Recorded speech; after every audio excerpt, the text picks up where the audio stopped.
సందేశాన్ని అందించడానికి విచ్చేసినటువంటి కె కృపావరం గారు మన మధ్యలో ఉన్నారు.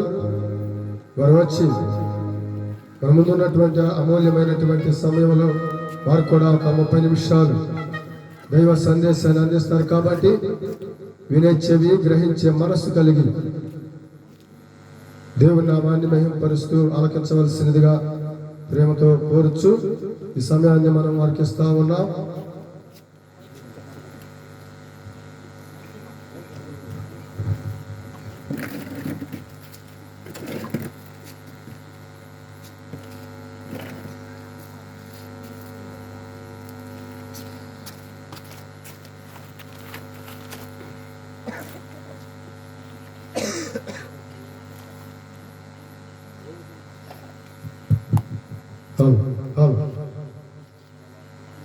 Krupavaram garu, please come on to the dais. We are all waiting for your valuable message from the Lord's word deliberation.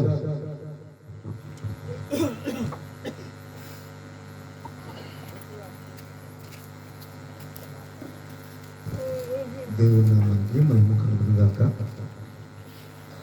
ప్రేమతో నన్ను ఆహ్వానించినటువంటి స్థానిక ప్రియులైనటువంటి శ్రీనివాస్ గారు, హరీష్ గారు, లాజర్ గారు, విజ్ఞానరావు గారు, వీరికి నా హృదయపూర్వక వందనాలు తెలియజేస్తున్నాం.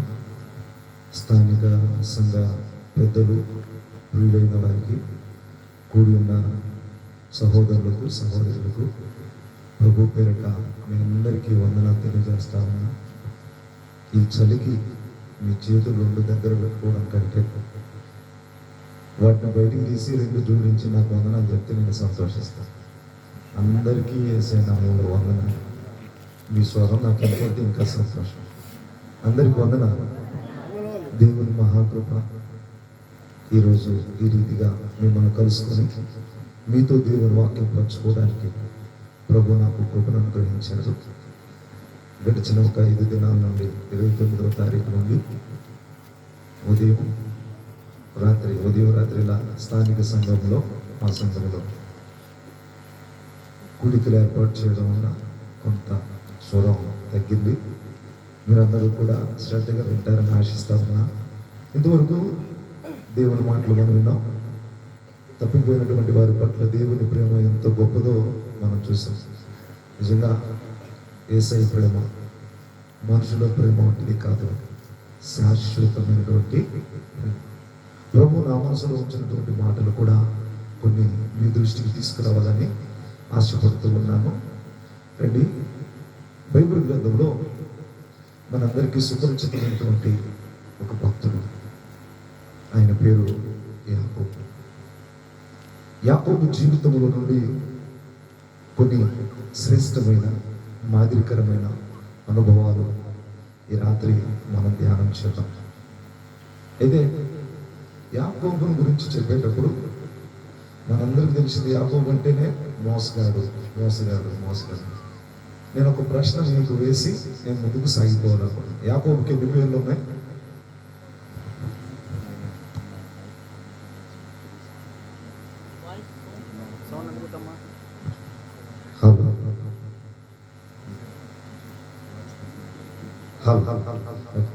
యాకోబుకి ఎన్ని పేర్లు ఉన్నాయి? మీరు అంత దూరం నుండి చెప్తుంటే నాకు వినపడలేదు కనుక నేనే చెప్తాను. ఎన్ని పేర్లు ఉన్నాయి అయ్యా? 3. ఎవరండి? సార్ చేయండి. 3 అన్నది ఎవరో చేయాలి సార్. ఎందుకంటే నమ్మకంతో చెప్పండి.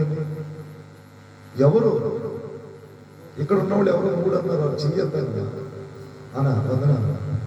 నా అనుభవంలో యాకోబుకి ఎన్ని పేర్లు ఉన్నాయంటే చెప్పింది 2, కానీ ఉన్న మాత్రం 3. అన్నను బట్టి నేను దేవుని అభినందిస్తున్నాను. 2 బైబిల్ గ్రంథంలో నుండి ఆ ఆధారాలను మనం చూద్దాం ఒకసారి.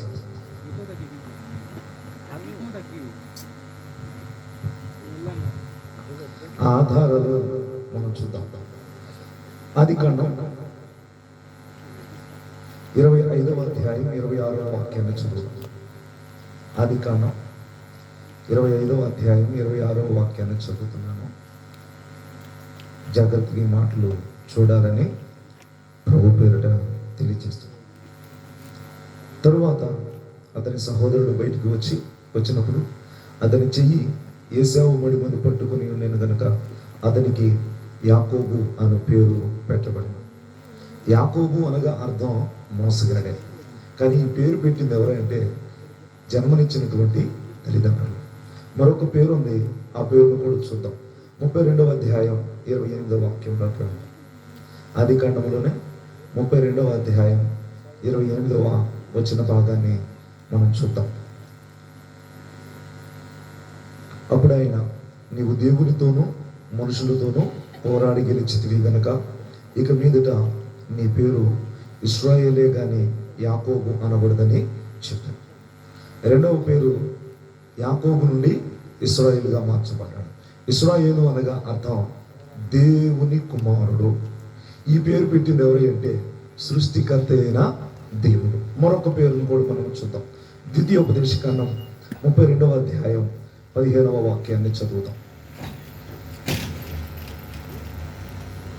ద్వితీయోపదేశకాండం 32వ అధ్యాయం 15వ వాక్యాన్ని కూడా చూద్దాం.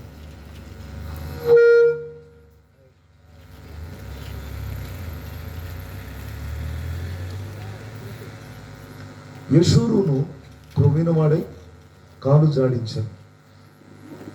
యెషూరును క్రొవ్వినవాడై కాలు జాడించాను. మరి ఒకసారి యెషూరును అనే దగ్గర ఒకటి అనే మాట ఉంది. పుట్నోట్లో ఒకటి అంటే ఏమని అర్థం ఇచ్చాడు? ఇశ్రాయేలు. ఏ పేరు? ఇశ్రాయేలు. యాకోబుకు 3 పేర్లు. యాకోబు అనే పేరు జన్మనిచ్చిన తల్లిదండ్రులు పెట్టారు. యాకోబు అనగా మోసగా. రెండవది ఇశ్రాయేలు. ఎవరు పెట్టారు అంటే పరమ తండ్రి అయిన దేవుడు పెట్టాడు. ఇశ్రాయేలు అనగా దేవుని కుమారుడు అని అర్థం. మూడవ పేరు యెషూరును. యెషూరును అనే పేరు ఎవరు పెట్టారంటే దేవుడే పెట్టాడు. యెషూరును అనగా అర్థం ఏంటంటే దేవునికి ప్రియమైనటువంటి వాడు. మోసగాడు దేవుని కుమారుడిగా మార్చబడ్డాడు. దేవుని కుమారుడు దేవునికి ప్రియమైన వాడుగా మార్చబడ్డాడు. ఒక దేవుని సేవకునిగా ఈ స్థలానికి దైవ చిత్తానుసారంగా నేను వచ్చానని నమ్ముతున్నా. అయితే ఈ స్థలమందు యాకోబు వంటి జీవితం కలిగినటువంటి వారు దేవుని బిడ్డలుగా మార్చబడి వారు దేవునికి ప్రియమైనటువంటి వారుగా జీవించాలని నేను ప్రభు పేరట మీ కొరకు ప్రార్థన చేస్తున్నానని మీకు స్పష్టంగా తెలియచేస్తూ, యాకోబు జీవితంలో కొన్ని అనుభవాలలో నుండి యాకోబు వెళ్ళాడు. ఆ విషయాన్ని నేను మీ దృష్టికి తీసుకొస్తాను. ఆది కాండం 35వ అధ్యాయము 9-10 వాక్యాలను మన ధ్యానం కొరకై చదువుకుందామా? ఆది కాండం 35వ అధ్యాయం 9-10 వాక్యాలను మన ధ్యానం కొరకు చదువుదాం.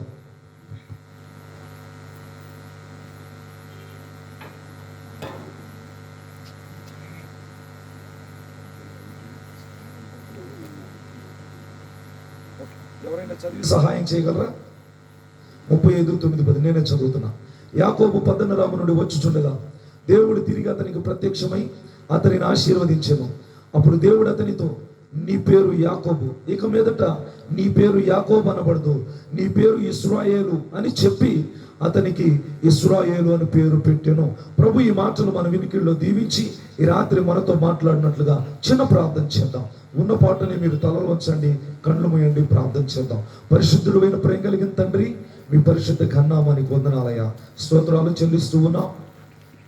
ఈ స్థలం ముందు సిద్ధపరచబడినటువంటి ఈ ప్రత్యేకమైనటువంటి సువార్త కూడికలో ఇంతవరకు మీ మాటలు వినుటకు మీరు కృపనిచ్చారు. అల్పుడైన నేను కూడా ఈ స్థలం ముందు నిలవబడి ఉండగా మీ సిలువ చాటును మరుగుపరిచి మీ నోటి బొరగా నన్ను వాడుకొని ఈ ప్రాంత ప్రజలకు, ఇక్కడ కూడి ఉన్న వారికి ఎట్టి మాటలు అవసరమో ఆ మాటలు మీరు అందించి వారి ఆత్మీయ జీవితాలను మీరు బలపరచమని యేసు నామములో ప్రార్థిస్తున్నాం తండ్రి, ఆమేన్. ప్రియమైన దేవుని బిడ్డలారా, ప్రతి నెల మొదటి ఆదివారం రాత్రికాల సమయంలో ఈ స్థలమందు మన స్థానిక సహోదరులు ప్రత్యేకంగా ఈ కార్యక్రమం ఏర్పాటు చేయడంలో ముఖ్య ఉద్దేశం గ్రామంలో ఉన్నటువంటి ప్రతి ఒక్కరూ కూడా రక్షణ పొందాలి. ప్రతి కుటుంబము దేవుని సన్నిధికి నడిపించబడాలి. గ్రామంలో ఉన్నటువంటి వారు ఎవరు కూడా నశించి నరకానికి పోకూడదనేటువంటి ఒక ప్రత్యేకమైనటువంటి ఉద్దేశంతో ఈ కార్యక్రమాలు ఏర్పాటు చేయబడ్డవి. మీరు మరొకటి గమనించాలి, మీ అందరూ ఎరిగినటువంటి సంగతే, మన గృహాల్లో ఏదైనా చిన్న కార్యక్రమం ఏర్పాటు చేస్తేనే అది చాలా భారంతో కూడినటువంటిది, చాలా ఖర్చు అయ్యేటువంటి పని. అయితే భారముతో కొంత వ్యయ ప్రయాసలతో ఈ కార్యక్రమం ఏర్పాటు చేయడంలో గల ముఖ్య ఉద్దేశం మరొక పర్యాయం గుర్తు చేస్తున్నా, స్వలాభాన్ని అపేక్షించి కాదు, కానీ ఆత్మలు రక్షణలోనికి నడిపించబడాలి. గ్రామ ప్రజలందరూ దేవుని సన్నిధిలో కుటుంబాలతో దేవునిని ఆరాధించాలనేటువంటి ఒక ప్రగాఢ సంకల్పము చొప్పుననే ఈ కార్యక్రమం ఏర్పాటు చేయుచుండగా నేను నమ్ముతున్నాను, దేవుడు ఈ 2022వ సంవత్సరంలో ఈ గ్రామంలో, ఈ ప్రాంతంలో ఉన్న ప్రతి కుటుంబాల్లో ఉన్న ప్రతి ప్రజలను దేవుని సన్నిధికి నడిపించాలని నేను దేవునికి ప్రార్థన చేస్తూ, సందర్భానుసారంగా దేవుని వాక్యములో నుండి కొన్ని విషయాలు మనం చూస్తున్నాం. ఇక్కడ యాకోబు జీవితంలో తల్లి గర్భంలో ఉన్నప్పటి నుండే పోరాట యోధుడిగా మనం గమనించగలం. చిన్నవాడుగా పుట్టాడు, కానీ పాత నిబంధన గ్రంథంలో జ్యేష్ఠత్వం అనేది చాలా శ్రేష్టమైనటువంటిది. జ్యేష్ఠత్వాన్ని తెలివితేటలతో సంపాదించాడు అన్నను మోసం చేసి. తరువాత తండ్రి అన్నను ఆశీర్వదించాలనుకున్నాడు వృద్ధాప్యంలో. తల్లి యొక్క సలహా మేరకు, తల్లి యొక్క ప్రమేయం మేరకు అన్నను మోసం చేసి తండ్రి యొక్క వృద్ధాప్యంలో అన్నకు రావాల్సిన ఆశీర్వాదాలను కూడా తానే దొంగిలించాడు. అయితే అన్న వలన ప్రాణ భయం కలిగినటువంటి వాడై తన ప్రాణాన్ని కాపాడుకొనుటకై ఉన్నటువంటి ప్రాంతాన్ని విడిచి తన మేనమామ గారి యొక్క ప్రాంతానికి బయలుదేరుతున్నటువంటి క్రమంలో, జాగ్రత్తగా మాటలు మీరు గమనించాలి, తాను ప్రయాణము మొదలుపెట్టినటువంటి దినముననే సాయంకాలమున ప్రొద్దుపోయింది కనుక ఒక స్థలములో ఒక రాయిని తలగడగా పెట్టుకొని పండుకొనగా దేవుడు పరలోకపు దర్శనాన్ని యాకోబుకి ఇచ్చినట్లుగా మనము గమనిస్తూ ఉన్నాం. అయితే యాకోబుకు దేవుని యొక్క పరలోక దర్శనము కలిగినను యాకోబు ఈ స్థలము దేవుడు ఉన్నాడు అని ఎరిగాడు, కానీ దేవుని నమ్మలేదు. చాలా ఈ మాట చాలా జాగ్రత్తగా గమనించండి.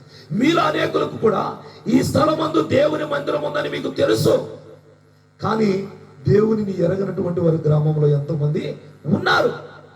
అయితే ప్రియమైన దేవుని బిడ్డలారా, చాలా జాగ్రత్తగా గమనించాలి. యాకోబు ఈ స్థలము దేవుడు ఉన్న స్థలము తప్ప మరి వేరొకటి కాదు అని లూజు అనేటువంటి ప్రాంతానికి బేతేలు అనేటువంటి పేరు పెట్టి అక్కడ ఒక రాయి పాతి దాని మీద నూనె పోసాడు. కానీ దేవుని ప్రత్యక్షతను మాత్రం యాకోబు చూశాడు. పరలోకము నుండి భూలోకమునకు ఒక నిచ్చెన వేయబడినటువంటిగా నిచ్చెన వేయబడుతూ ఆకాశము నుండి భూలోకమునకు దేవుని దూతలు ఎక్కుచూ దిగుచున్నట్లుగా యాకోబు చూశాడు, కానీ దాన్ని పట్టినట్టుగా వెళ్ళిపోయాడు. అయితే అక్కడ జరిగినటువంటి సంఘటన మనమందరం ఎరిగినది. అక్కడి నుంచి వెళ్ళిపోయాడు. ఎంతకాలం మేనమామ దగ్గర ఉన్నాడంటే 20 సంవత్సరాలు నుండి 21వ సంవత్సరం ప్రారంభమైంది. మీకు తెలుసు, మొదటి 7 సంవత్సరాలు తన మేనమామ గారి చిన్న కూతురైన రాహేలును పెళ్లి చేసుకోవడానికి బానిసగా పనిచేశాడు. అయితే మోసపోయాడు గనక మరలా రెండవసారి అదే రాహేలును పెళ్లి చేసుకోవడానికి మరలా 7 సంవత్సరాలు కొలువు చేశాడు. మొత్తం 7 + 7 14. ఈ 14 సంవత్సరాల తర్వాత దేవుని కృపను బట్టి ఎంతమంది సంతానాన్ని యాకోబు కలిగాడంటే 12 + 1 అంటే 12 మంది కుమారులు, ఒక కుమార్తె. మొత్తం 13 సంతానాన్ని, 2 భార్యలు, 2 దాసీలు, మొత్తం 4 వలన 13 సంతానాన్ని పొందాడు. అయితే ప్రియులారా, తన యొక్క మామగారి ఆస్తి, తన ఆస్తి విస్తరించుట తోడ వలన ఎవరినైతే మోసం చేశాడో, అయితే మోసం చేసినటువంటి జీవితంలో మోసపోయే పరిస్థితి ఏర్పడింది. బైబిల్లో ఒక మాట చెప్పబడిందమ్మా, ఏది విత్తుదువో ఆ పంటనే కొయ్యుదు. యాకోబు అన్నను మోసం చేశాడు, తండ్రిని మోసం చేశాడు. ఇప్పుడు ఎవరైతే తనకు ఆశ్రయం అనుకున్నాడో, ఎవరైతే తనకి ఆధారం అనుకున్నాడో, ఎవరైతే తనకి ప్రస్తుతం ఉన్న పరిస్థితుల్లో తనను ఆదుకోగలరని వెళ్ళాడో, ఆ మేనమామ గారే యాకోబును మోసం చేస్తున్నాడు. ఇక్కడ ఒక మాట చెప్పి ముందుకు సాగిపోవడానికి ఇష్టపడుతున్నా. మన జీవితాల్లో దేవునిని గాక మనం ఎవరో ఒకరిని, వీరైతే నాకు ఇప్పుడు సేఫ్టీ, వీరైతే నాకు నమ్మకస్తులు అని మనం అనుకుంటాము. కానీ నిశ్చయముగా వారి వలననే మనము మోసపోతాం, వారి వలననే మనము బాధపడవలసిన పరిస్థితి వస్తుంది. అయితే ప్రియులారా, మేనమామ గారి దగ్గర నుంచి తిరిగి తన తండ్రి ఇంటికి బయలుదేరాలనుకున్నాడు. చాలా చాలా జాగ్రత్తగా వినండి. బయలుదేరి ఎవరెవరిని తీసుకొని బయలుదేరాడు కృష్ణ? తన 2 భార్యలు, 2 దాసీలు, మొత్తం ఎంతమంది? తనతో పాటు తాను, తన 2 భార్యలు, 2 దాసీలు, 5గురు. మళ్ళీ పిల్లలు ఎంతమంది? 13. 5 + 13 18 మంది, లెక్కలేనంత మంది పనివారు. ఇక్కడ చాలా జాగ్రత్తగా గమనించాలి. ఒక సైన్యమే బయలుదేరినట్లుగా మనము గమనిస్తూ ఉన్నాం. మేనమామ గారి దగ్గర నుంచి ఎక్కడి నుంచి బయలుదేరి వెళ్ళాడో, మరలా తిరిగి వెళ్ళిన దగ్గర నుంచి ఎక్కడి నుంచి బయలుదేరి అక్కడికి బయలుదేరుతున్నాడు. అమ్మమ్మ ఒక్కసారి చూడండి, తండ్రి ఇంటి నుండి బయలుదేరి మేనమామ దగ్గరికి వెళ్ళాడు. ఇప్పుడు మేనమామ గారి ఇంటి దగ్గర నుంచి బయలుదేరి తండ్రి ఇంటికి వస్తాడు. ఆనాడు ఏదేనో తోటలో కూడా ఆదామావులు ఎక్కడి నుంచి తోలివేయబడ్డారు? దేవుని సన్నిధి నుండి తోలివేయబడ్డారు. కానీ ఇప్పుడు దేవుడు మరలా మనుషుల్ని ఎక్కడి నుండి తీసుకొస్తున్నాడు తెలిసిన? తోలివేయబడిన లోకములో నుండి, పాపములో నుండి, శాపములో నుండి మరలా పరలోకపు ఏదేను తోటలోనికి నిన్ను, నన్ను, మనలందరినీ తీసుకురావాలని ఒక ప్రత్యేకమైన ప్రణాళిక, సంకల్పము కలిగి ఉన్నాడో. ఈ భావాన్ని మనం తెలుసుకోగలిగితే నిశ్చయంగా మనం ఆశీర్వదించబడిన వారము. అయితే ప్రియులారా, ఒకటి గమనించండి. యాకోబు బయలుదేరి వస్తుండగా బయలుదేరాడే కానీ నెమ్మది లేదు. ఎందుకు తెలిసిన? అన్నను కలుసుకోబోతున్నాను. 21 సంవత్సరాల పగ, అన్న నన్ను చంపుతాడేమో, అన్న నన్ను చంపుతాడేమో, అన్న నన్ను చంపుతాడేమో. 21 సంవత్సరాల క్రితం దేవుడు యాకోబుకు ప్రత్యక్షమై యాకోబును దర్శించాడు, యాకోబుతో మాట్లాడాడు. కానీ యాకోబు దేవుని మాటను మరిచాడు, యాకోబు దేవుని సన్నిధిని మరిచాడు, యాకోబు దేవుని సహవాసాన్ని మర్చిపోయాడు. అమ్మా ఈ మాట చాలా జాగ్రత్తగా గమనించండి. పేరుకేమో క్రైస్తవ పాళెమే, ఇది పేరుకేమో క్రైస్తవ కుటుంబాలే, పేరుకేమో క్రైస్తవ జీవితమే. కానీ దేవుడు మనల్ని దర్శిస్తున్నా, దేవుడు దినదినము వాక్యం ద్వారా మనతో మాట్లాడుతున్నా, ఈ మాట నా కొరకు కాదు అని లెక్కలేనట్లుగా ప్రక్కను పెట్టి యాకోబు వలె ముందుకు సాగిపోయిన జీవితాలు, ఏదో సాధించాలి, ఏదో సంపాదించాలి, ఎక్కడికెక్కడికో వెళ్ళాలని నీ ప్రయాణాన్ని నీ ఉన్న ప్రాంతం నుండి ఎక్కడికో వెళ్ళిపోయి అక్కడ ఏమీ సాధించలేక, ఒకవేళ సాధించిన నీకు నెమ్మది లేక తిరిగి మరలా యాకోబు వలె స్థానిక ప్రాంతానికి వచ్చే అనుభవాలు మనలో అనేకులకు లేకపోలేదు. కానీ ఒకటి గమనించాలి, బయలుదేరి వెళ్ళడం గొప్పతనం కాదు, తిరిగి వచ్చేటప్పుడు ఏ స్థితి నుండి వెళ్ళి ఏ స్థితి నుండి వస్తున్నాం అనేది చాలా ప్రాముఖ్యం. అందరూ మనల్ని కలుసుకుని, ఆ యొక్క నయోమిని కలుసుకున్నటువంటి బెత్లెహేం వాసులు ఏమన్నారు దర్శన? ఏమి నయోమి, బాగున్నావంటే ఏం బాగుండడంలే, సర్వశక్తుడు నాకు మిక్కిలి దుఃఖము కలిగజేసి. అమ్మా, దేవుడు మన జీవితంలో దుఃఖము కలుగజేసేవాడు కాడో.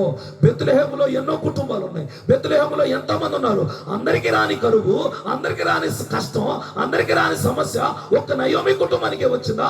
నయోమి బెత్లెహేమును విడిచి ఎక్కడికి వెళ్ళింది? మోయాబుకు వెళ్ళింది. దేవుని సన్నిధిని విడిచి లోకములోనికి వెళ్ళింది. ఈనాడు ఎంతో మంది క్రైస్తవులు అని పిలువబడుతున్న వారు దేవుని సన్నిధిలో నుండి, దేవుని సహవాసములో నుండి వెళ్ళిపోయి లోకములో, పాపములో, శాపములో, అపరాధములో, అన్యాయములో, అక్రమములో జీవిస్తూ దేవుని వలన కలిగి ఉన్నవన్నిటినీ కూడా కోల్పోయి ఒంటరిగా మిగిలిపోయి దిక్కులేని స్థితిలో మరలా దేవుని యొద్దకు వస్తున్నారు. చాలా జాగ్రత్తగా గమనించాలి. యాకోబు ఒంటరిగా వెళ్ళాడు, సంతానం ఏదైతే కలిగి ఉన్నాడు, కానీ ఏ నెమ్మది లేకుండా వెళ్ళాడో అదే నెమ్మది లేని జీవితంతో తిరిగి వస్తూ ఉన్నాడు. ఇక్కడ చాలా జాగ్రత్తగా గమనించాలి. యాకోబు ఆలోచించాడు, 21 సంవత్సరాల క్రితం జీవము కలిగిన దేవుడు నన్ను దర్శించాడు, 21 సంవత్సరాల క్రితం దేవుడు నాకు ప్రత్యక్షమయ్యాడు, ఆ దేవుణ్ణి మర్చిపోయానే, ఆ దేవుని సన్నిధిని మర్చిపోయానే అని చెప్పేసి ఏం చేశాడంటే ఒక రాత్రంతా దేవునితో గడిపిన తర్వాత దేవుడు నా వల్ల నన్ను విడిచిపెట్టంటే, నన్ను ఆశీర్వదిస్తేనే నేను నిన్ను పోనిస్తానని చెప్పాడు. సరే, ఎట్టకేలకు దేవుని ఆశీర్వాదం పొందాడు, అంతా అయిపోయింది, బాగుంది, వెళ్ళిపోయాడు. కానీ చాలా జాగ్రత్తగా గమనించండి. ఈ లోపుగా ఎక్కడికైతే వెళ్ళాలో అక్కడికి వెళ్ళలేదు యాకోబు. వెళ్ళకూడని స్థలాలకు వెళ్ళి గుడారము వేసుకొనగా తన కుమార్తె ఏం చేసిందంటే ఆ ప్రాంతం చూద్దామని ఆ తట్టుకు వెళ్ళగా తన కుమార్తె యొక్క కన్యత్వము చెరపబడింది. తన కుమార్తె యొక్క కన్యత్వము చెరపబడమే కాదు కానీ తన కుమారులు అందువలన నరహంతకులుగా మార్చబడ్డాడు. ఇక్కడ చాలా జాగ్రత్తగా గమనించండి. యాకోబు దేవుని చిత్తములో ఉన్నాడు, యాకోబు దేవుని బిడ్డగా ఉన్నాడు. దేవుని బిడ్డ దేవుని చిత్తములో ఉన్నవాడు దేవునిని విడిచి, దేవుని సన్నిధిని విడిచి, దేవుని సంఘాన్ని విడిచి, దేవుని పరిశుద్ధుల సహవాసాన్ని విడిచి తనకు మనసుకు నచ్చినట్లుగా, తనకు అనుకూలమైనట్లుగా ఎటు పడితే అటు తిరుగుతూ ఉంటే దేవుడు ఊరుకునే దేవుడు కాడు. అవకాశం ఇస్తాడు, మార్చుకుంటామేమోనని. అవకాశం ఇస్తాడు, మారుతామేమోనని. 21 సంవత్సరాలు అవకాశం ఇచ్చిన యాకోబు జీవితం మారలేదు. కుమార్తె యొక్క కన్యత్వము చెరపబడగా దాని వల్ల రెచ్చిపోయిన తన కుమారులు నరహంతకులుగా మార్చబడగా అప్పుడు యాకోబు ఒక్క నిమిషం ఆగి, ఎందుకు నా కుటుంబంలో ఈ నష్టం జరుగుతుంది, ఎందుకు నా కుటుంబంలో ఈ అవమానాలు జరుగుతున్నాయి అని ఆలోచించగా తనకు బేతేలులో ప్రత్యక్షమైన దేవునిని యాకోబు గుర్తు చేసుకున్నాడు. అప్పుడు అంటున్నాడు 35వ అధ్యాయం 1వ వచనంలో, మనము లేచి బేతేలునకు వెళ్ళుదామో రండి, నా శ్రమ దినమున. ఒక్కసారి ఆ మాట చదవండి, ఏమంటున్నాడు? దేవుడు యాకోబుతో, నీవు లేచి బేతేలునకు వెళ్ళి అక్కడ నివసించి నీ దేవుడైన యెహోవా నీ సహోదరుడైన ఏశావు ఎదుట నుండి నీవు పారిపోయినప్పుడు నీకు కనబడిన దేవునికి అక్కడ బలిపీఠం కట్టమని దేవుడు చెప్తున్నప్పుడు యాకోబు అంటున్నాడు తనకు ఇట్టి వారితోనూ తన ఎదురున్న వారందరితో, మీ యొద్దనున్న వాటన్నిటిని పారవేసి మిమ్మల్ని మీరు శుచిపరుచుకుని మీ వస్త్రమును మార్చుకుని మనము లేచి బేతేలునకు వెళ్ళుదాం. మందిరం ఎప్పుడు గుర్తొచ్చింది అయ్యగారికి? యాకోబు గారికి మందిరం ఎప్పుడు కూర్చుందమ్మా గుర్తొచ్చింది? కుటుంబం అంతా నష్టపోయిన తర్వాత.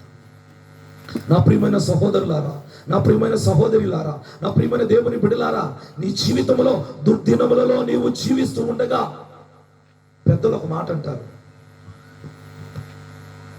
చేతులు కాలేక ఆకులు పట్టుకుంటే ప్రయోజనం ఉంది.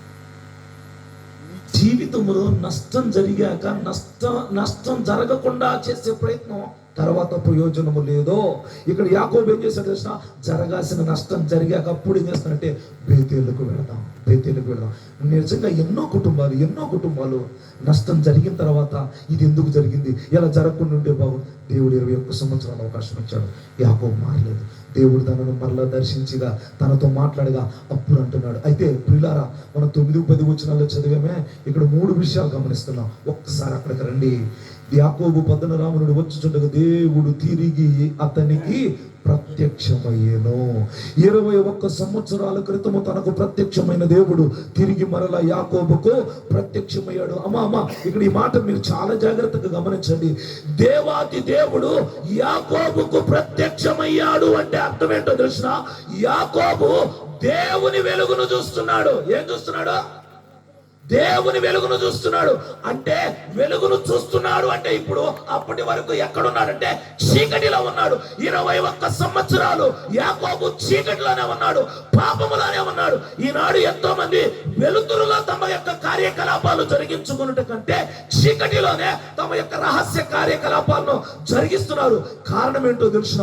వారు దేవుని సంబంధులుగా ఉండలేదు, అపవాది సంబంధులుగా మిగిలిపోయి అపవాది యొక్క కార్యకలాపాలను చీకటిలో రహస్యంగా జరిగిస్తున్నారు. అందుకే బైబిల్ గ్రంథంలో ఒక మాట చెప్పబడుతుంది, రహస్యమందు చేయబడిన కార్యములు ఒకానొక దినమున మిద్దెల మీద చాటింపు వేయబడతాయి. నా ప్రియమైన సహోదరుడా, నీవు పాపములో ఉండి, శాపములో ఉండి, అపరాధములో ఉండి, అన్యాయములో ఉండి, అక్రమములో ఉండి, లోక సంబంధమైన వ్యసనాలకు నీవు బానిసైపోయి నీ ఇష్టానుసారంగా నీవు జీవిస్తూ ఉంటే ఏదో ఒక దినమున నీ పాప జీవితం, నీ దుర్మార్గపు జీవితం, ఇతరులను మోసం చేసి నీవు గొప్పగా బ్రతకాలనుకున్నటువంటి నీ జీవితం ఒకానొక దినమున మిద్దెల మీద చాటింపు వేయబడుతున్నప్పుడు సిగ్గుతో తల వంచుకోవలసినటువంటి పరిస్థితి యాకోబు జీవితంలో, యాకోబు కుటుంబంలో జరగాల్సిన నష్టం అంతా జరిగాక అప్పుడు దేవుని దగ్గరికి వచ్చాడు. తిరిగి మరలా దేవుడు అతనికి ప్రత్యక్షమవుతాడు. అంటే యాకోబు దేవుని వెలుగును చూస్తున్నాడు. నిజంగా దేవుడు ఈ లోకానికి ఎలా వచ్చాడంటే లోకమునకు వెలుగై ఉన్నాడు. ఆయన వెలుగై ఉండి ఇక్కడ ఏముంది? ఒక బల్బు ఉంది. ఈ బల్బు ఎవరిది అంటే ఇక్కడ ఎవరో ఒకరిది, శ్రీనివాస్ గారిది అనుకుందాం. ఆయన ఏమంటాడు? ఈ బల్బు ఎవరిదంటే నాది అంటాడు. అంతేగాని నేనే బల్బుని అంటాడా? అనడానికి ఛాన్స్ లేదు. కానీ యేసు ఏమన్నాడు? నా దగ్గర వెలుతురు ఉందని చెప్పరా, నేనే వెలుగును. నా దగ్గర జీవం ఉందని చెప్పరా, నేనే జీవమును. నా దగ్గర ఒక మార్గం ఉందని చెప్పరా, నేనే మార్గము. అందుకే చెప్తున్నాడు, నేనే మార్గము, నేనే సత్యము, నేనే జీవము, నేనే వెలుగు. నా దగ్గర ఉంది అని చెప్పలా, నేనే అని చెప్తున్నాడు. అమ్మా అమ్మా అమ్మా, చీకటిలో బ్రతుకుతున్నటువంటి మన జీవితాలు ఆయన వెలుగులోనికి నడిపించాలని ఆశపడుతూ ఉన్నాడు.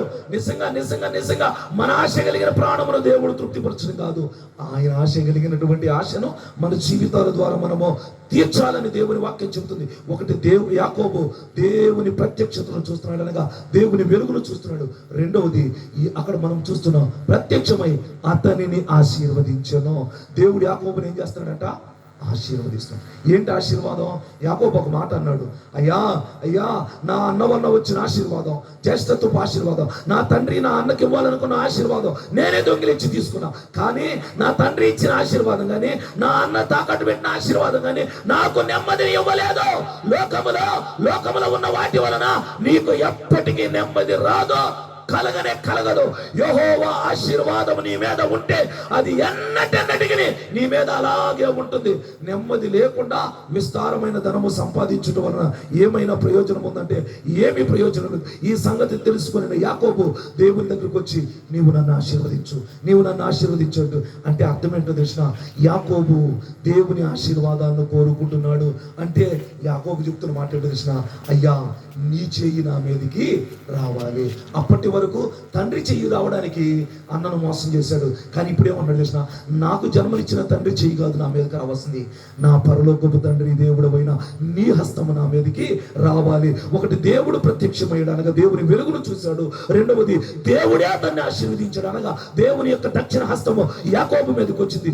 మూడవది మనము చూస్తూ ఉన్నాం, అక్కడ ఏమంటున్నాడంటే 10వ వచనంలో, అప్పుడు దేవుడు అతనితో, నీ పేరు యాకోబు, ఇక మీదట నీ పేరు యాకోబు అనబడదు, నీ పేరు ఇశ్రాయేలు అని చెప్పి అతనికి ఇశ్రాయేలు అని పేరు పెట్టాను. యాకోబు అనే పేరు ఇశ్రాయేలుగా మార్చబడింది. ఇక్కడ చాలా జాగ్రత్తగా గమనించాలి. తల్లిదండ్రులు పెట్టిన పేరు దేవుడు మార్చేశాడు. నిజమే, ఈ లోకంలో మనుషులు పెట్టిన పేర్లు వేరు, దేవుడు పెట్టే పేరు వేరు. మందిరానికి వెళ్ళాక, మారు మనసు పొందాక, బాప్తిసం తీసుకున్నాక పేరు మారడం కాదు ఇక్కడ చెప్పబడుతుంది మాట. మన బ్రతుకు మారడం, మన జీవితం మారడం అంటే యాకోబు పేరు మార్చబడడం అంటే యాకోబు యొక్క స్థితిగతులను దేవుడు మార్చాడు. ఒకప్పుడు మోసగాడు, ఇప్పుడు దేవుని కుమారుడు. ఒకప్పుడు మోసగాడు, ఇప్పుడు దేవునికి ప్రియమైన వాడు. ఈ 3 అనుభవాలలోనికి యాకోబు వచ్చాడు. ఏ 3 అనుభవాలంటే, దేవుడు ప్రత్యక్షమయ్యాడు, దేవుడు ఆశీర్వదించాడు, దేవుడు అతని పేరు మార్చాడు. ఈ 3 అనుభవాల్లోనికి యాకోబు వచ్చినట్లుగా ఈ రాత్రి ఈ స్థలమందు కూడుకున్న నా ప్రియమైన దేవుని బిడ్డలారా, యంత్ర శబ్దం ద్వారా వింటున్నటువంటి నా ప్రియమైన దేవుని బిడ్డలారా, మన జీవితాలు కూడా ఈ 3 అనుభవాలలో నుంచి వెళ్ళాలి అని పరిశుద్ధాత్మ దేవుడు కోరుకుంటున్నాడు. యాకోబు యొక్క జీవితంలో ఈ 3 అనుభవాలలో నుండి రావడానికి యాకోబు కొన్ని పనులు చేశాడు. అవేంటో మనం చూద్దాం. 35వ అధ్యాయంలోనే మనము చూస్తూ ఉన్నాం. రెండే ఒక మాట మనము చదువుకుందాం. 2వ వచనం చదువుదాం. 35వ అధ్యాయం 2వ వాక్యం. యాకోబు తన ఇంటి వారితోనూ తన యొద్దనున్న వారందరితోనూ మీ యొద్దనున్న అన్య దేవతలను పారవేయండి. ఏం చెప్తున్నాడు యాకోబు? తన ఇంటి వారందరితో చెప్తున్నమాట, మీ యొద్దనున్న అన్య దేవతలను పారివేయండి. అమ్మా ఈ మాట చాలా జాగ్రత్తగా విందాం, ఈ మాట మనస్సును పెడదాం. యాకోబు తనను తాను అలాగూ చేసుకుని తన ఇంటి వారికి చెప్తున్నమాట. ఇప్పుడు ఈ రోజు ఈ ప్రత్యేకమైన కూడిక ఏర్పాటు చేయడంలో గల ముఖ్య ఉద్దేశం ఏంటంటే, ఒక సహోదరిగా, ఒక సహోదరుడిగా నీవు మాత్రమే మందిరానికి వెళ్ళడం కాదు, నీ కుటుంబం కూడా మందిరానికి వెళ్ళాలి. నీవు మాత్రమే రక్షించబడడం కాదు, నీ కుటుంబము కూడా రక్షించబడాలి. నీ కుటుంబం రక్షించబడమే కాదు, నీవు నివసిస్తున్న గ్రామము కూడా రక్షించబడి దేవుని సన్నిధికి నడిపించబడాలి. యాకోబు ఏమంటున్నాడు తెలిసిన? ఇక్కడ చూడండి, తన ఇంటి వారందరితో మీ యొద్దనున్న అన్య దేవతలను తీసిపారేయండి. యాకోబు మొట్టమొదటి మాట తన కుటుంబమును, తన పని వారికి ఇలాగ చెప్తున్నాడు, మీ యొద్దనున్న వాటిని తీసివేయండి. యాకోబు జీవితం విగ్రహారాధనకు దూరం అయిపోతుంది. దేవునిని గాక దేనిని ప్రేమించినా అది దేవుని దృష్టిలో విగ్రహమేనమ్మా. నీ జీవనాధారముగా నీ కూలి పని నువ్వు ప్రేమించవచ్చు, నీ ఉద్యోగాన్ని నీవు ప్రేమించవచ్చు, నీ బిడ్డలను నీవు ప్రేమించవచ్చు, నీ వ్యాపారాన్ని నీవు ప్రేమించవచ్చు, లేకపోతే నీ యొక్క లైఫ్ స్టైల్ని నీవు ప్రేమించవచ్చు. కానీ దేవుని దృష్టిలో అది మాత్రం విగ్రహారాధనే. దేవుడు ఉండాల్సిన స్థానములో ఎవరిని ఉంచినా, దేనిని ఉంచినా నీవు దానినే ఆరాధిస్తున్నావు, దానినే పూజిస్తున్నావు కనుక అది దేవుని దృష్టిలో విగ్రహారాధనే. ఇక్కడ అన్యులు చేయుచున్నటువంటి విగ్రహారాధన గురించి నేను ఇక్కడ ప్రస్తావించడం లేదు. ఆత్మ సంబంధమైన విగ్రహాల గురించి నేను చెప్తున్న మాట. మన హృదయాలలో దేవునికి మాత్రమే ప్రాధాన్యత ఉండాలి, దేవునికి మాత్రమే స్థానం ఉండాలి. ఇక్కడ యాకోబు అంటున్న మాట ఏంటో దర్శన, తన భార్యలు, తన యొక్క దాసీలు ఎక్కడి నుండి వచ్చినారు దర్శన? అన్యుల ఆచారములు కలిగినటువంటి ప్రాంతాల నుండి వచ్చిన వారు కనుక వారి యొక్క ప్రాముఖ్యంగా తాను ప్రేమించిన రాహేలు దగ్గర అన్య దేవతల యొక్క విగ్రహములతో కూడిన బొమ్మలు ఉన్నాయి. అందుకే యాకోబు అంటున్నాడు, మీ యొద్దనున్న వాటన్నిటిని ఏం చేయమంటున్నాడు? తీసి పారవేయండి. ఏం చేయమంటున్నాడు? తీసి దాచిపెట్టమంటున్నాడా? మందిరానికి వెళ్ళి వచ్చాక మళ్ళీ తీసుకుందుకు అంటున్నారా? తీసి పడేయడం అంటే ఏంది? దాచిపెట్టడం అంటే ఏంది? ఈనాడు ఎంతో మంది క్రైస్తవులు ఏం చేస్తున్నారంటే తీసివేయవలసిన వాటిని తీసి మందిరానికి వెళ్ళేసి వచ్చి మరలా వచ్చి తగిలించుకుంటారు. దేవుడు తీసేయమంటున్నాడు కానీ తగిలించుకోమంటలేదు. చాలా జాగ్రత్తగా ఈ మాట గమనించు. నీవు ఎవరినో మోసం చేయాలనో, ఎవరినో నమ్మించాలనో నీ భక్తిని వేషధారణగా మార్చుకోవద్దు నా ప్రియమైన దేవుని బిడ్డ. యాకోబు అంటున్నాడు తన కుటుంబ సభ్యులతో, తన ఇంటి వారితో, మీ యొద్దనున్న విగ్రహముల అన్య దేవతలను తీసి పారవేయండి, దూరంగా పారేసేయండి, తీసి పడేయాలి. అంటే ఇది నాది కాదు, ఈ బ్రతుకు నాదే కాదు, ఈ పాపము నాదే కాదు, ఈ రోత బ్రతుకు నాదే కాదు.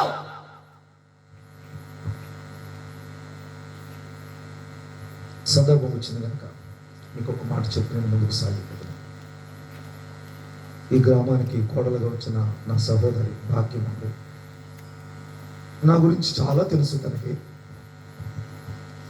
గత జీవితం నాది చాలా రోత బ్రతుకు. కానీ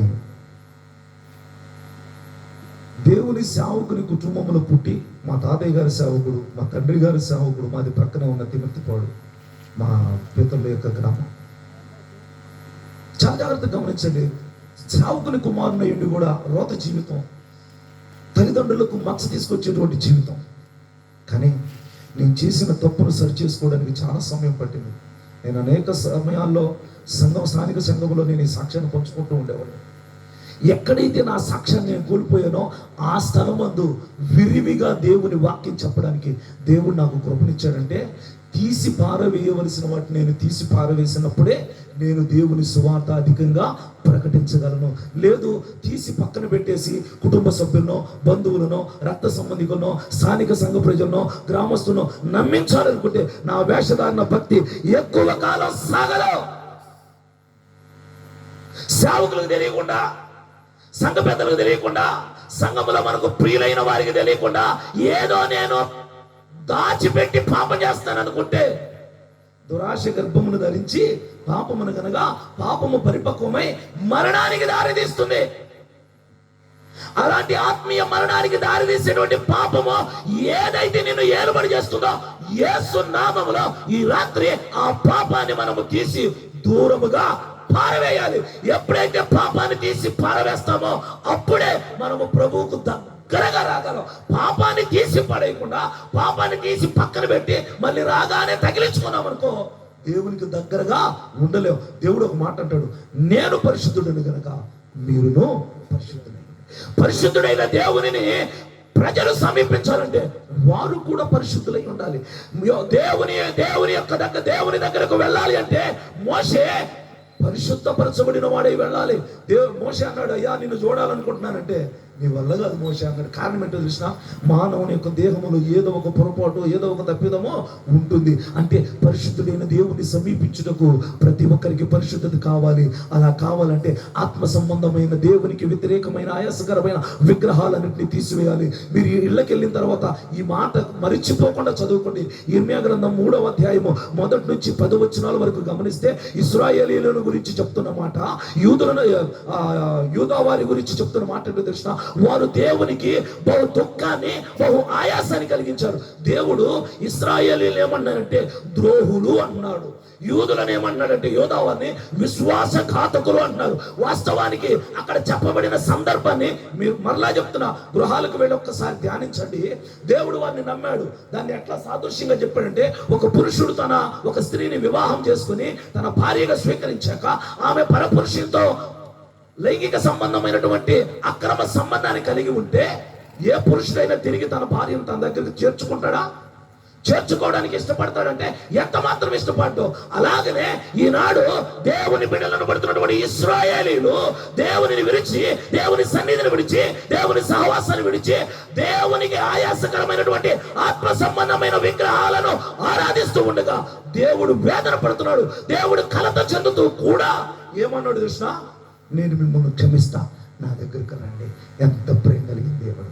ఇందాక సహోదరులు చెప్పినట్లుగా కుమారుడు తండ్రి దగ్గర నుంచి తప్పిపోయాడు, కానీ తండ్రి ప్రేమ మాత్రం తండ్రి నుండి బిడ్డ మీద నుండి ఏమాత్రము పోలేదు. ఆనాటికి ఈనాటికి బిడ్డలమైన మన మీద దేవుని ప్రేమ ఎల్లప్పుడూ ఉంది కనుకనే మనం ఎన్ని తప్పులు చేసిన దేవుడు క్షమిస్తూనే ఉన్నాడు. అమ్మా, ఇశ్రాయేలీయులు తన యొక్క ప్రత్యేక జనాంగం అయినను వారి గురించి అంటున్న మాట ఏంటో కృష్ణ, ద్రోహియగు ఇశ్రాయేలు, విశ్వాసఘాతకులకు యూదావారులారా, అబ్బా క్రైస్తవులయ్యుండి, విశ్వాసులయ్యుండి, పరిశుద్ధులయ్యుండి వీరు దేవుని దగ్గర నుంచి ఎలాంటి సాక్ష్యాన్ని కలిగి ఉన్నారు దర్శన? ద్రోహులు, విశ్వాసఘాతకులు. యేసు నామములో ఇలాంటి ఆత్మ సంబంధమైన విగ్రహాలు మనం ఎప్పుడైతే తొలగించుకుంటామో అప్పుడే మనము దేవునికి దగ్గరగా ఉండగలము. బైబిల్ గ్రంథంలో అనేకమైనటువంటి విషయాలు ఉన్నాయి. ఇలాంటి ఆత్మ సంబంధమైన విగ్రహాలను మనము తీసి పారవేయాలి. గలతీయులకు పౌలు రాస్తూ 3వ అధ్యాయము 20-21 వచనాల్లో శరీర కార్యములు స్పష్టమై ఉన్నవని అక్కడ ఒక లిస్ట్ ఇస్తున్నాడు. ఈ శరీర కార్యాలు కూడా ఆత్మ సంబంధమైన విగ్రహాలే. ఇవన్నీ మనము తీసివేయాలి. ఎందుకు ఈ మాటలు చెప్తున్నానంటే, ఇప్పుడైతే చాలా ఆలస్యం అవుతుంది, కానీ సమయం ఇప్పటికే 9:27 అయింది. అదే సంఘ కొడుకులు అనుకోండి, ఆ సంఘ క్రమ కొడుకులకు వచ్చి వెళ్ళిపోయిన తర్వాత ఎంతో మంది క్రైస్తవులు అనబడుతున్నవారు, విశ్వాసులు అనబడుతున్నవారు. సీరియల్ చూసేవాళ్ళు లేరా? సినిమాలు చూసేవాళ్ళు లేరా? పెడతా. ఎందుకంటే కొన్ని మాటలు ఎలా చెప్పాలి, సీరియల్స్ చూసేవారు లేరా? సినిమాలు చూసేవారు లేరా? లేకపోతే ఆనందాన్ని శరీరానికి సంతోషాన్ని కలిగించేటువంటి కామెడీ షోలు చూసేవారు లేరా? అంటే ఎక్కువ శాతం క్రైస్తవులు ఇలాంటి వారిని చూసి దేవుడు బాధపడ్డం. పేరుకేమో క్రైస్తవ్యం అనే ఒక గొడుగు, పేరుకేమో విశ్వాసులం అనే ఒక గొడుగు, పేరుకేమో పరిశుద్ధులం అనే ఒక గొడుగు.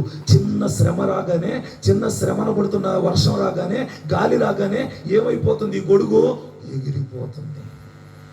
అమ్మా కారణం ఏంటో తెలుసా? నీవు శరీరానికి కావలసిన సంతోషాన్ని కోరుకుంటున్నావు. సంతోషం అంటే అప్పుడప్పుడు వచ్చిపోయేది, ఆనందం అంటే ఎల్లప్పుడూ ఉండేది. దేవుని సన్నిధిలో దేవుడు ఎల్లప్పుడూ ఆనందాన్ని ఉంచాడు.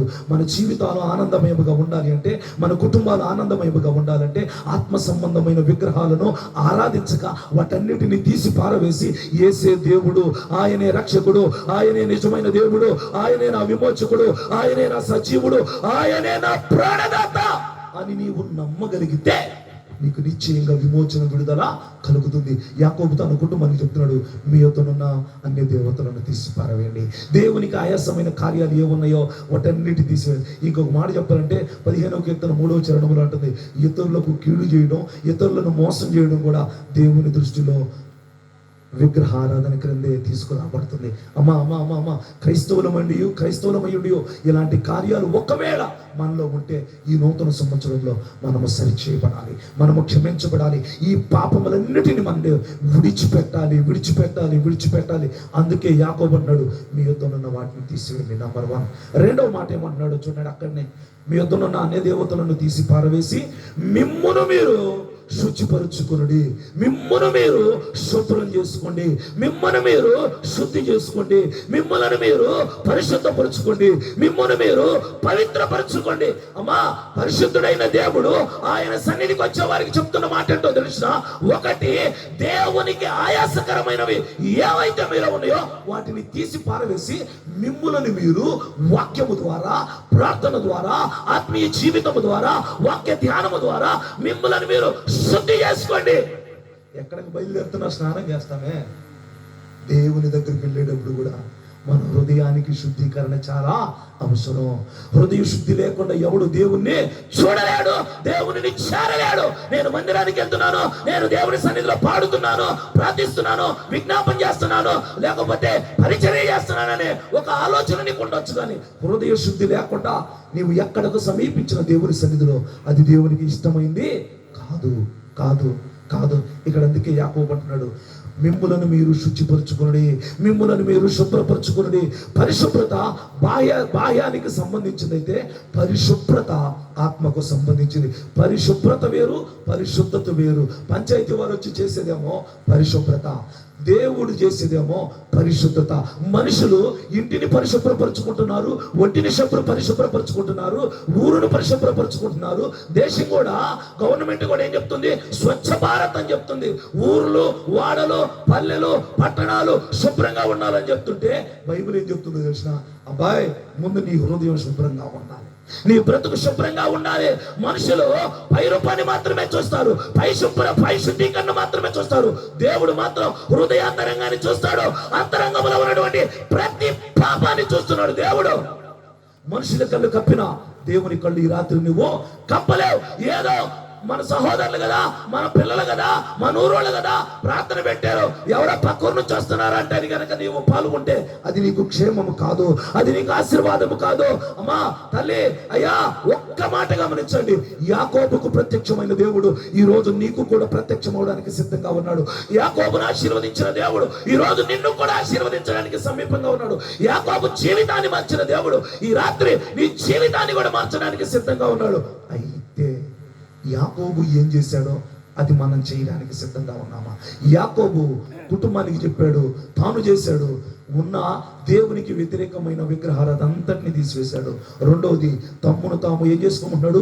శుద్ధీకరణ. మాటల్లోనూ, చూపుల్లోనూ, తలంపుల్లోనూ, క్రియలలోనూ, ఆలోచనలోనూ, చేతి పనుల్లోనూ, కాలినడకలోనూ, హృదయంలోనూ అన్ని విషయాల్లో శుభ్రం శుభ్రం శుభ్రం. ఎందుకో తెలిసిన? కీర్తనకాడు అన్నాడు, అయ్యా, నేను నిలుచుండుట, నేను కూర్చుండుట, నేను పండుకొనుట, నేను లేచుట నీవు బాగుగా ఎరిగి ఉన్నావు. అంటే మనం ఏం చేస్తున్నామో, ఏం చూస్తున్నామో, ఎక్కడికి వెళ్తున్నామో, ఎలా ఉంటున్నామో దేవుడికి తెలుసు. దేవుడికి తెలుసు కనుక దేవుడు సమస్తమును ఎరిగిన వాడు కనుక మనము సమస్తమైన శుద్ధీకరణను కలిగి ఉండాలని ప్రభు చెప్తూ ఉన్నాడు. వాస్తవానికి సహోదరులు ప్రశాంతంగా మాట్లాడమన్నారు, కానీ పైన చలి దాదాపుగా రమారమి 3-4 రోజుల నుంచి నిద్ర లేకుండా సంఘాల్లో కూడుకుంటూ ఉన్నారు కనుక మిమ్మల్ని ఇబ్బంది పెట్టడం నాకు ఇష్టంగా లేదు. నేనైతే నూతన సంవత్సరంలో ఎందుకు వచ్చానా అనిపిస్తుంది. వచ్చే నెల అయినట్టుగా కొంచెం ప్రశాంతంగా చెప్పుకునేవాడిని అనిపిస్తుంది. కానీ దేవుడు నాకు ఎప్పుడు నియమిస్తే ఆ రోజు దేవుని పని చేయాలి. అమ్మా, 2 మాటలు. ఒకటి, ఉన్న దేవునికి వ్యతిరేకమైన విగ్రహారాధన తీసి పారవేయాలి. రెండవది శుద్ధీకరణ. శుద్ధీకరణ శుద్ధీకరణ. మన ఫేస్ను కడుక్కోవడానికి, మన ఒంటిని కడుక్కోవడానికి ఏ రకమైన సోపులు వాడుతున్నామో, మన పంటిని కడగడానికి ఏ రకమైన పేస్టులు వాడుతున్నామో, కానీ హృదయం కడగడానికి మాత్రం వాక్యం మాత్రమే. నీవెక్కడికి వెళ్ళుగాక, ఎక్కడ ఏ చేయాలనుకోగాక, అంతరంగానికి అడిగేది మాత్రం దేవుని వాక్యము మాత్రమే. ఈ వాక్యాన్ని ఎవరైతే వింటారో, ఈ వాక్యాన్ని ఎవరైతే హృదయంలోనికి చేర్చుకుంటారో, ఈ వాక్యాన్ని ఎవరైతే ధ్యానిస్తారో, ఎవరైతే ఈ వాక్యానుసారంగా జీవిస్తారో, వారి యొక్క అంతరంగం అంతయో బైబిల్లో ఉన్న దేవుని మాట శుద్ధి చేస్తుంది. 3వ మాటలోనికి వెళ్దాం. ఏమంటున్నాడో చూద్దాం. 3వ మాట 3వ వచనం అంటున్నాడు, మీ యొద్దనున్న అన్ని దేవతలను పారవేసి మిమ్మును మీరు శుచిపరచుకొని మీ వస్త్రములను మార్చుకోండి. ఒకటి, విడిచిపెట్టాలి, తీసి పారవేయాలి. రెండవది, స్నానం చేయాలి. స్నానం చేసాక మనం ఏం చేస్తాం? మంచి బట్టలు. ఏంటంట? మంచి బట్టలు. వస్త్రములు మార్చుకొనడి. వస్త్రం మార్చడం అంటే ఏంటో తెలిసిన? బ్రతుకులు మార్చుకోండి, జీవితాలు మార్చుకోండి. విధానాలు మార్చుకోండి, నీ పాత పద్ధతి మార్చుకోండి. ప్రతి సంవత్సరం సేవకులు పెద్దలు మొత్తుకునేది ఇదే, సంవత్సరం మారుతుందంటే అయ్యా పాత జీవితం మార్చుకో, పాత అలవాట్లు మార్చుకంటే మనం ఏం చేస్తాం తెలిసిన, క్యాలెండర్ మారుస్తున్నాం, స్టార్లు మారుస్తున్నాం, లైటింగ్లు మారుస్తున్నాం, అన్నీ మారుస్తున్నాం, కానీ బ్రతుకు మాత్రం. ఇంకోటి ఆశ్చర్యకరమైన విషయం ఏంటో చెప్పిన, క్రిస్మస్కి హడావుడి చేసే యవనస్తులే మార్చబడాలి మొదట. ఎందుకు ఈ మాటలు చెప్తున్నానంటే, ప్రభు ఏమాత్రం కూడా దానిని కోరుకోవడం వల్ల వెలుగు వచ్చింది లోకానికి, నక్షత్రం వచ్చింది లోకానికి, అది అనేకులను వెలిగించింది. వీళ్ళు వెలిగిస్తున్న నక్షత్రం ఎప్పుడు ఆరిపోయిందో తెలియదు, ఆయన నక్షత్రంగా వచ్చాడు ఈ లోకానికి, అది అందరినీ వెలిగిస్తూనే ఉంటుంది. ఆ వెలుగు మనలోనికి రావాలంటే మన వస్త్రాలు మార్చుకోవాలి, మన జీవితాలు మార్చుకోవాలి, మన విధానాలు మార్చుకోవాలి, మన బుద్ధి స్వభావం మార్చుకోవాలి. ఒకప్పుడు మోసగాడు, కానీ ఇప్పుడు దేవుని కుమారుడు. ఒకప్పుడు అన్యాయస్తుడు, ఇప్పుడు దేవుని బిడ్డ. ఒకప్పుడు దొంగ, ఒకప్పుడు ద్రోహి, ఒకప్పుడు వ్యభిచారి, ఒకప్పుడు నరహంతకుడు. కానీ ఇప్పుడు ఎవరంట? దేవుని కుమారుడు, దేవుని కుమారుడు. ఒకప్పుడు లోకములో పాపములో, శాపములో, అపరాధములో, అక్రమములో, అన్యాయములో బ్రతుకుతున్నటువంటి మనిషి నూతనంగా దేవుని సన్నిధికి వస్తే సౌలు పౌలుగా మార్చబడినప్పుడు అందరూ చూసి భయపడ్డారు. ఎందుకో తెలిసిన, ఓమో ఈడు క్రైస్తవును చంపేవాడని. కానీ రాను రాను క్రీస్తు కొరకు తన్ను తాను సమర్పించుకున్నవాడుగా సౌలు పౌలుగా మార్చబడి దేవుని కొరకు గొప్ప పరిచర్య చేయగలడు. అమ్మా ఆ యొక్క యాకోబు తన కుటుంబానికి చెప్తున్న మాట ఇదే, మీ వస్త్రములను మార్చుకోండి, మీ బ్రతుకులు మార్చుకోండి. 2022వ సంవత్సరం నీవు నేను చూస్తామని ఆలోచనలో కూడా మనం అనుకోలేదే, కానీ దేవుని మహాకృప మనను నూతన సంవత్సరంలోనికి ప్రవేశపెట్టాడంటే కారణం ఏంటో తెలిసినా, మన మీద గొప్పవారమని కాదు, కానీ మనం మారుతామని, మన బ్రతుకులు మార్చుకుంటామని, మన జీవితాలు మార్చుకుంటామని. 4వ మాట చెప్తున్నాను, రండి చూడండి. 4వ మాటలోకి వెళ్దాం. అక్కడనే 3వ వచనంలో ఏమంటున్నాడు తెలిసిన, వస్త్రములను మార్చుకోండి, మనము లేచి ఎక్కడికి వెళ్ళమంటున్నాడు? బేతేలునకు వెళదాం. ఎక్కడికి వెళ్దామంటాడు? బేతేలుకు. ఏ దేవుడైతే 21 సంవత్సరాల క్రితమో తనకు ప్రత్యక్షమయ్యాడో, ఏ దేవుడైతే 21 సంవత్సరాల క్రితమో తనతో మాట్లాడాడో, ఏ దేవుడైతే తనకు 21 సంవత్సరాల క్రితమో నేను నీకు తోడయుండి నీ వెళ్ళుచున్న మార్గములో నిన్ను కాపాడి తిరుగు మరలా ఈ దేశానికి రప్పిస్తానని చెప్పిన దేవుని దగ్గరకు యాకోబు కుటుంబంతో బయలుదేరుతున్నాడు. మొదట ఒక్కడే దేవుని మాట విన్నాడు. ఇప్పుడు అంటున్నాడు, మనము లేచి మన కుటుంబంతో బేతేలుకు వెళదాం, దేవుని మందిరానికి వెళదాం, దేవుని సన్నిధికి వెళదాం, మందిరానికి వెళదాం. అమ్మా ఇక్కడ ఒక్క మాట చెప్తున్నా, యాకోబు కుటుంబ పెద్దగా బాధ్యత వహిస్తున్నాడు. ఇక్కడ దేవుని మందిరానికి వెళ్ళేటువంటి పురుషులు కావచ్చు, స్త్రీలు కావచ్చు, మీ కుటుంబం పట్ల ఒక బాధ్యత కలిగి ఉండేది. ఏంటో తెలిసిన, నేనొక్కడే కాదు, 2022వ సంవత్సరంలో మన కుటుంబంతో మనము దేవుని మందిరానికి వెళ్ళాలి, మన కుటుంబంతో దేవుని సన్నిధికి వెళ్ళాలి. ఎందుకో తెలిసిన, 2020లో 2021లో ఎంతో మంది చనిపోయారు, కానీ దేవుడు నిన్ను మన కుటుంబాన్ని రక్షించాడు కదా. ఇంతకంటే ఇంకేం కావాలి, ఇంతకంటే ఇంకేం కావాలి అని మన కుటుంబాన్ని దేవుని సన్నిధి వైపు, దేవుని సహవాసం వైపు వారిని మనము నడిపించగలిగినట్లయితే యాకోబు 4వ పని ఏం చేస్తున్నాడు తెలిసిన, కుటుంబం అంతటితో కూడా దేవుని మందిరానికి వెళుతున్నాడు, కుటుంబంతో దేవుని సన్నిధికి వస్తున్నాడు. యాకోబు ఒక్కడే రావడం లేదు, యాకోబు భార్యలు వస్తున్నారు, యాకోబు యొక్క పనివారు వస్తున్నారు, యాకోబు యొక్క దాసీలు వస్తున్నారు, యాకోబు యొక్క పిల్లలు కూడా వస్తున్నారు. అమ్మా, దేవుని మందిరానికి నీవు ఒక్కదాని వెళుతున్నావేమో, ప్రార్థన చేయి, ప్రభు పాదాలు పట్టుకో. 2022వ సంవత్సరంలో నా భర్త మారాలి అయ్యా, నా భార్య మారాలని ప్రార్థన చేయి. అమ్మా, నీ బిడ్డలు మారాలని ప్రార్థన చేయి. ఎందుకు నేను ఈ మాట చెప్తున్నాను తెలిసిన, యెహోషువ చెప్పిన మాట ఏంటో తెలిసిన, నేనును నా ఇంటి వారు యెహోవాను సేవించిన కుటుంబంతో కూడినటువంటి ఆరాధన దేవుని సన్నిధిలో మనము చేయగలిగినప్పుడు యాకోబుకు 9-10 వచనాల్లో దేవుడిచ్చిన 3 రకాల ఆశీర్వాదాలు దేవుడు మనకు కూడా ఇస్తాడు. చివరిగా యాకోబు బేతేలుకు వెళ్ళి ఏం చేస్తాడు తెలిసిన, దేవునికి అక్కడ బలిపీఠం కడుతున్నాడు. ఏం కడుతున్నాడు? బలిపీఠం కడుతున్నాడు. అంటే అబ్రహాము నేర్పిన పాఠం ఏంటో తెలిసిన, అబ్రహాము ఎక్కడికి వెళ్ళినా మొదట దేవునికి బలిపీఠం కడతాడు, తర్వాత తాను నివసించడానికి ఒక గుడారాన్ని ఏర్పాటు చేసుకుంటాడు. అదే క్రమాన్ని ఇస్సాకు కలిగి ఉన్నాడు, అదే క్రమాన్ని యాకోబు కూడా కలిగి ఏమంటున్నాడు తెలిసిన, ఎక్కడికి వెళ్ళినా మొదట దేవునికి బలిపీఠం కట్టడం. అంటే బలిపీఠం అంటే అర్థం ఏంటో తెలిసిన, ప్రార్థనా జీవితం, ప్రార్థనా జీవితం, ప్రార్థనా జీవితం. సహోదరి సహోదరుడా, నా ప్రియమైన దేవుని జనాంగమా, నీవు నీ కుటుంబంతో ఈ ప్రార్థన జీవితాన్ని నీవు కలిగి ఉండాలని దేవుడి రాత్రి నీతో మాట్లాడుతున్నాడు. ఎందుకో తెలిసిన, నీవు నశించిపోవడం దేవుని చిత్తం కాదు, నీ కుటుంబం నశించిపోవడం దేవుని చిత్తం కాదు. అమ్మా అమ్మా అమ్మా అమ్మా, ఈ మాట నీ చెవులు పెట్టి, ఈ మాట నీ హృదయాన్ని పెట్టి, నీ కుటుంబ మార్పు కొరకు నీవు దేవునికి బలిపీఠం కట్టాలి, దేవునికి ప్రార్థన చేయాలి. అంటే అర్థం ఏంటో తెలిసిన, 3 రకాల బలిపీఠాలు. ఈ మాట చెప్పి నేను ఈ మాటలు ముగిస్తాను. ఒకటి వ్యక్తిగత బలిపీఠం, అనగా వ్యక్తిగత ప్రార్థనా జీవితం. రెండవది కుటుంబ బలిపీఠం, కుటుంబంతో కూడి ప్రార్థన చేయడం, కుటుంబ ప్రార్థన. మూడవది సంఘ బలిపీఠం, సంఘానికి వెళ్ళి ప్రార్థన చేయడం.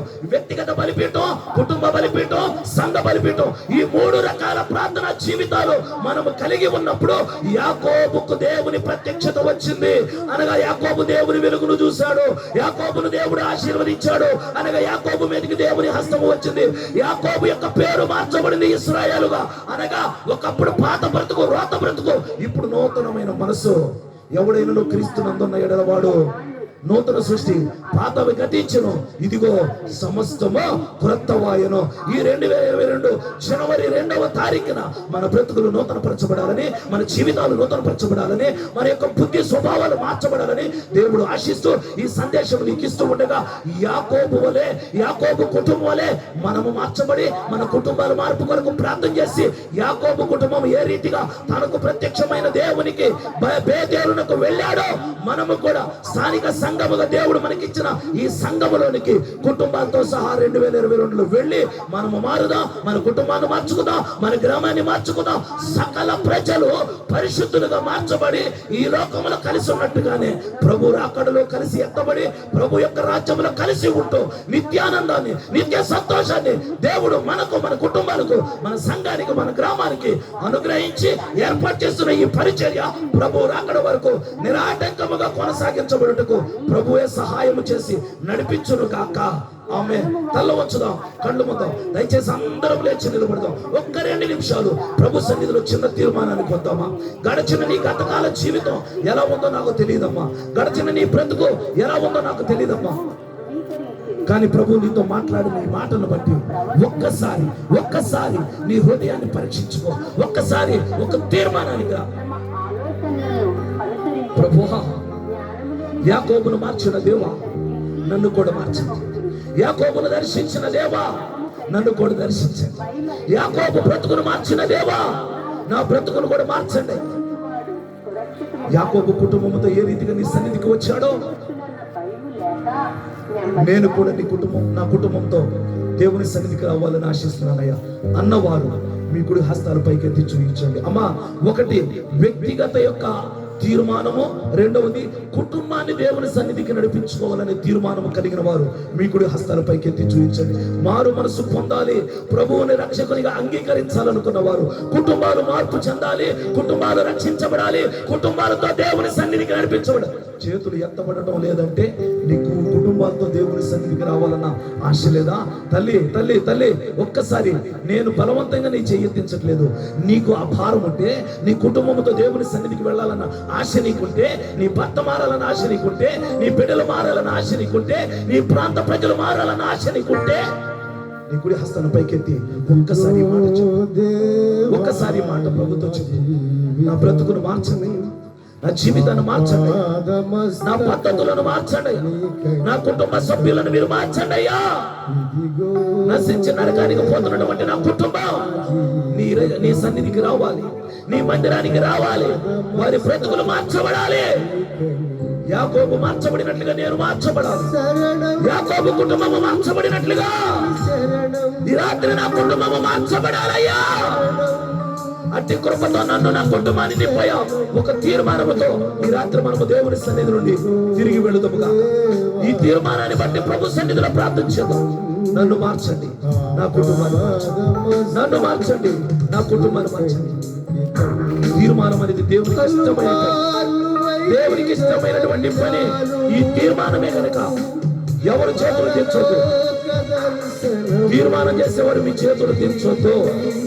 కుటుంబాల రక్షణ కొరకు, మీ మార్పు కొరకు తీర్మానం చేసుకునేవారు అలాగే చేతులు ఎత్తి ఉంచండి. ప్రార్థన చేస్తాం. అయినా నీ ప్రేమతో నన్ను దరి చేర్చినావు, అందుకే గైకొనుము దేవా ఈ నా శేష జీవితం. ఇదిగో దేవా నా జీవితం, ఆపాదమస్తకం నీకంకితం. దయచేసి నూతనంగా ఎవరైనా మిమ్మల్ని మీరు దేవునికి సమర్పించుకోవాలనే ఒక తీర్మానంలోనికి కనుక వస్తే దయచేసి ముందుకు రండి, మీ కొరకు ప్రార్థన చేస్తాను. కేవలం ఎవరి బలవంతో నీవు దేవుని నమ్ముకోవాలి. దేవుని రక్షణ నాకు కావాలనేటువంటి ఒక తీర్మానం కనుక నీవు కలిగి ఉంటే దయచేసి ముందుకు రండి, మీ కొరకు ప్రార్థన చేయబడుతుంది. లేదంటే ప్రియుడు మిగిలిన కార్యక్రమాన్ని కొనసాగిస్తాం కనుక మనం ఈ సమయాన్ని వరకు అప్పగిస్తున్నాం. ఎవరైనా